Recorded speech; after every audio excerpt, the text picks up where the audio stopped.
Selamat malam para pemirsa, ketemu lagi dengan saya Hotman Paris di Hot Room. Heboh, heboh, heboh. Dalam beberapa tahun ini, investasi bodong telah menimbulkan banyak korban. Tapi belakangan ini heboh lagi, robot trading dan binomo yang bisa mengakibatkan kerugian masyarakat. Bahkan ada yang rugi dalam 1 menit 20 miliar. Kenapa masyarakat tergoda? Gaya para influencer, para agen yang berpenampilan kaya, memakai mobil mewah, akhirnya masyarakat tergoda ingin cepat kaya. Persoalannya adalah bagaimana kesiapan aparat hukum kita. Kenapa masyarakat begitu terlena? Inilah Hot Room, investasi bodong bikin jong.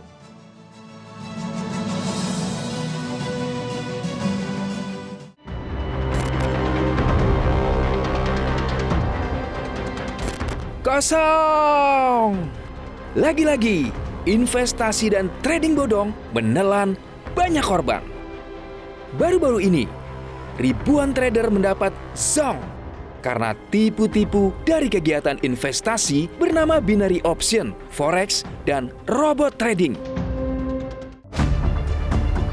Dengan iming-iming mendapat keuntungan fantastis dalam waktu singkat, banyak orang tergoda dan masuk perangkap. Tidak tanggung-tanggung, seorang trader bahkan merugi hingga 20 miliar rupiah. Kalau melihat aktivitas yang dilakukan, mestinya para trader sadar bahwa investasi yang dilakukannya tidak benar. Karena ternyata binary option dan forex tidak ada bedanya dengan judi. Sementara robot trading hanya sekedar kedok dari kegiatan MLM dengan skema Ponzi. Tapi apa daya, adanya sosok influencer yang kerap pamer kekayaan berkat hasil trading menambah rasa percaya dan minat masyarakat untuk ikut-ikutan dalam aktivitas keuangan ilegal ini. Kalau sudah zong begini, trader cuma bisa gigit jari.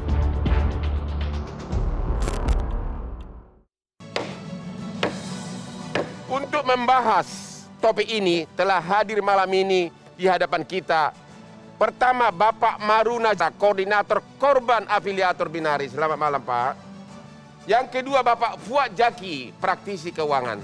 Selamat malam. Selamat malam, Pak. Yang ketiga sebelah kiri, Bapak Brigjen Ahmad Ramadan, Karopenas Divisi Humas Mabes Polri. Selamat malam, Bang Selamat malam, Hotman. Pak. Selamat malam. Berikutnya, Bapak Suparji Ahmad, pakar hukum pidana. Selamat malam, Bang. Dan hadir melalui Zoom adalah Bapak Fauji H. Amro, anggota Komisi 11 DPR RI, fraksi Nasdem. Selamat malam, Pak Fauji. Selamat malam, Pak Hotman. Berikutnya adalah Bapak Indra Sari Wisnu Wardana, PLT, Kepala Bapepti. Selamat malam, Pak. Oke, pertanyaan pertama kami tanyakan kepada korban Pak Maru. Bisa nggak dijelaskan bagaimana Anda bisa sampai rugi? Apa yang Anda investasikan? Bisa dijelaskan singkat enggak? Baik. Terima kasih, Pak. Kami awalnya, saya sendiri dan teman-teman ya. Jadi selain saya juga survei semua rata-rata mengalami seperti itu. Di dalam grup kita korban udah ada 10.000 orang lebih dan terus bertambah. Enggak, pertanyaannya yang Anda dijanjikan apa? Anda pertaruhkan uangnya untuk apa? Oke, baik. Nah, yang kita beli di sana ada mata uang seperti US dollar dan juga ada seperti mata uang kripto seperti itu, Bang. Saya misalnya beli di harga misalnya saya masukin dananya 1 juta. Nah, saya tebak naik misalnya. Saya tebak naik. Tapi ternyata dia naik juga, saya profit 80%. Jadi kalau tebakan Anda naik, Anda profit 80%. Profit 80%. Dari 1 juta. Ya, betul. Tapi kalau salah tebak, kita tebak naik dia turun, kita habis 100%. Habis 100%. Pertanyaan saya yang menentukan harga kripto itu naik atau turun, apakah harga pasar atau afiliator? Aplikasinya, Bang. Aplikasinya, ya. Semua orang yang masuk di dalam ini ada jutaan, Pak, sebenarnya. Jutaan trader, satu pun sampai sekarang nggak ada yang sukses, nggak ada yang berhasil. Ternyata yang selama ini mengaku trader, setelah terbongkar jadinya mereka adalah afiliator yang mencari korban untuk mendapatkan harga Kalau harta transaksi korban. pertama Anda rugi, Ya. terus Anda masukin lagi uang. Nah, ini tekniknya yang bikin orang bangkrut ini adalah ketika kita misalnya masukkan uang 1 juta, kalau kita kalah kita harus masukin berikutnya 2,5 kali lipat. Jadi 2.500.000. Kalau enggak, Anda tidak boleh ikut lagi. Bukan, tidak menutupi loss pertama. Oke. Dan seterusnya seperti itu. Ya. Oke. Seperti itu, Pak. Kamu pribadi berapa kali loss? Itu banyak ya, ada profit loss, tapi pada akhirnya semuanya akan loss. Total kerugian kamu berapa? Atau anggota kamu ada nggak yang benar-benar wah kerugiannya? Ya, kalau saya total kerugian itu kisaran 500 juta, Pak. Saya, pribadi. Duitmu banyak juga 500 juta. Ya, ada bisnis tapi bangkrut gara-gara itu. Nah, yang paling besar berapa kerugiannya? Kemarin yang udah masuk ada yang 2,5 miliar. Ya. Dan kemarin kita masukin lagi laporan di Bareskrim. Ada anak gadis itu 20 miliar, Pak. 20 miliar? 20 miliar. Itu berapa kali loss itu? Dia juga proses, itu beberapa bulan. Tapi dia menggunakan beberapa akun. Dan yang kami lihat di sini rata-rata itu dicuci otak oleh afiliator, Pak. Jadi sehingga mereka memberikan harapan, pasti suatu waktu berhasil. Meskipun saat ini bangkrut, maju terus, jangan menyerah. Indoktrinasi. Oke, ya, Pak Wisnu dari Bapepti. Pak Wisnu dari Bapepti. Bisa Bapak jelaskan enggak apa yang terjadi dan apa yang telah dilakukan oleh Bapepti? Silakan Pak Wisnu. Ya, pertama mungkin saya perjelas dulu Pak ya. Yang namanya binary option itu bukan trading. Karena dia tidak jelas dasarnya.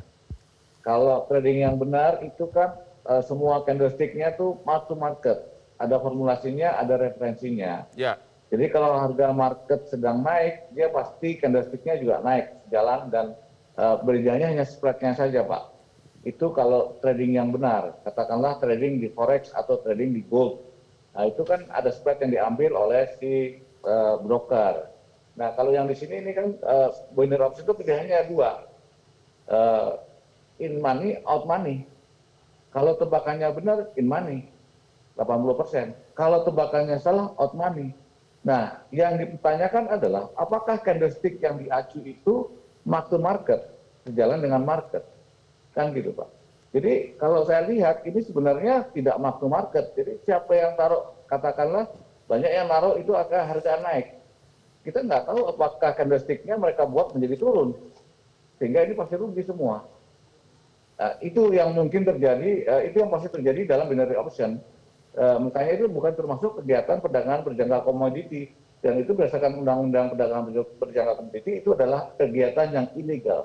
Karena tidak jelas underlying-nya kemana kan. Kalau trading itu kan jelas Pak. Katakanlah USD ke yen gitu kan, itu kan marketnya jelas, ada yang diacu kan gitu kan. Nah kalau ini kan candlestick mereka itu tidak mengacu pada pergerakan yang ada di pasar kan gitu kan.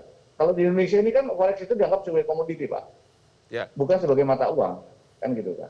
Jadi jual beli itu biasa terjadi seperti di money changers kan Pak, dia jual kita beli kan gitu kan.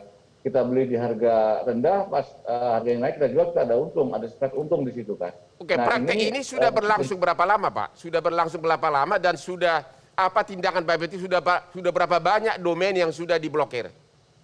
Jadi kalau Binomo ini Pak, Binomo ini kita sudah blokir sejak tahun 2019 Pak. Jadi sebelum ramai pun sudah kita blokir Pak. Dan mereka itu selalu berganti-ganti nama, menjadi macam-macam nama. Dan setiap ketahuan kita blokir, Jadi di tahun 2019 itu ada 5 domain yang sudah kita blokir. Di tahun 2020 itu ada sekitar 55 domain dari Binomo yang sudah kita blokir. Tahun 2021 itu ada 51 domainnya dari Binomo. Dan tahun 2022 ini sudah ada 2 Pak, Binomo. Jadi masih hidup Binomo ini Pak. Setiap kita blokir, kita take down, berganti nama kan gitu kan. Dan kita coba selusuri, tidak ada satupun perusahaannya di Indonesia. Jadi dia menggunakan afiliator ini sebagai istilahnya sebagai marketingnya untuk mempengaruhi masyarakat untuk ikut di dalam. Itu nama Indra Ken kaitannya, nama Indra Ken peranannya apa itu Pak? Afiliator. Afiliator. Dia mengumpulkan, iya. Dia Jadi mengumpulkan masyarakat untuk ikut. Yang seolah-olah dikemas dalam bentuk trading. Entah itu trading forex, entah itu trading emas, entah itu trading aset kripto. Karena aset kripto yang benar, tradingnya juga benar pastinya. Jadi Tetapi sampai hari ini Bapepti belum tahu siapa sebenarnya otak konglomeratnya di belakang gitu loh. Ini di luar, Pak. Di luar? Jadi itu bukan wilayah yang hukum kita. Ada nama perusahaannya itu kita pernah selusuri, tapi tidak di Indonesia, sehingga sulit buat kita untuk melakukan penindakan. Karena mereka kan tidak dalam wilayah yurisdiksi hukum Indonesia. Oke, terima kasih. Kita istirahat dulu, kembali sesudah berikut ini.